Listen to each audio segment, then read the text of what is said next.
You served in Afghanistan and Iraq in your time in the US Army. Are you satisfied that the Islamic State group has been all but eradicated in Iraq and Syria?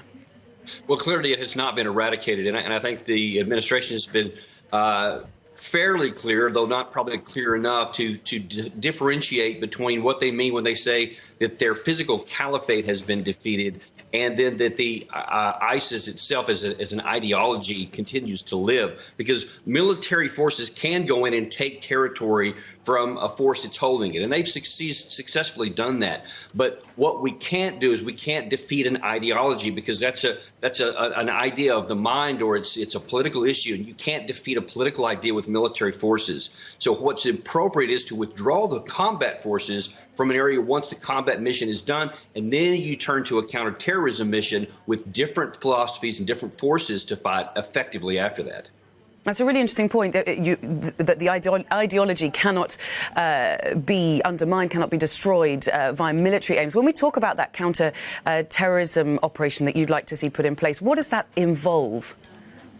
Well, what we need is a global strategy. And there is way too much fixation, both in the United States and elsewhere, on putting troops on the ground in various foreign countries, whether it's Syria, Iraq, Afghanistan, or several others. And this belief that, boy, if we take those 2,000 troops out of Syria, that there's somehow going to be an increased threat to the United States, doesn't really understand what those troops are doing there right now. And more importantly, it doesn't understand how we actually defend ourselves from terrorist strikes, no matter where they may originate from. Because you have to understand, there are terrorist organizations in probably dozens of countries around the world, and we only have troops on the ground in a handful of them.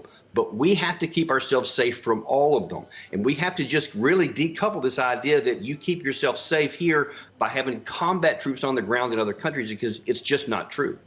I mean, it's interesting that you make that differentiation, because, yes, the US intelligence chiefs, when they reported to Congress earlier this month, said that, according to them, ISIS still commands thousands of fighters in Iraq and Syria, as well as 8 branches, more than a dozen networks, thousands of dispersed supporters around the world. So you're absolutely right that the ideology has not been wiped out. Could one solution to try to tackle the ideology and the people behind ISIS be to seek a diplomatic solution in Syria, which the US seems to have gone off the boil with?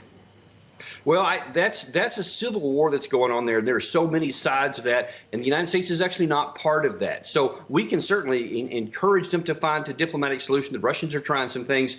Several others, Turkey and some others, are encouraging them to do so. But that's beyond the scope of the United States to do, and we cannot interject ourselves into a civil war that we're not even a part of to try to compel any forces to come to a solution. And I think that's just a bridge too far for the United States right now.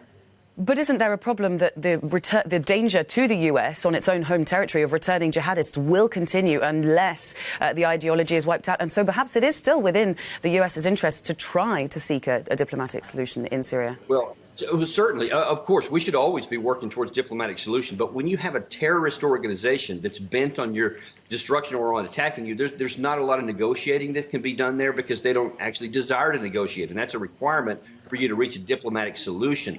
But we've seen in Afghanistan probably the most dramatic picture that you can see, that it doesn't matter how many decades you keep combat troops on the ground, you can never kill enough of the bad guys to get them to go away. And the longer that you keep killing them on the ground in their country, the more they're going to fight against you. So what we have to do is to withdraw the combat troops out of there, and then worry about keeping ourselves safe and our allies safe from any threats which may arise from there or anywhere else. And we do that with our global intelligence, surveillance, and reconnaissance effort in close cooperation with our friendly allied intelligence services.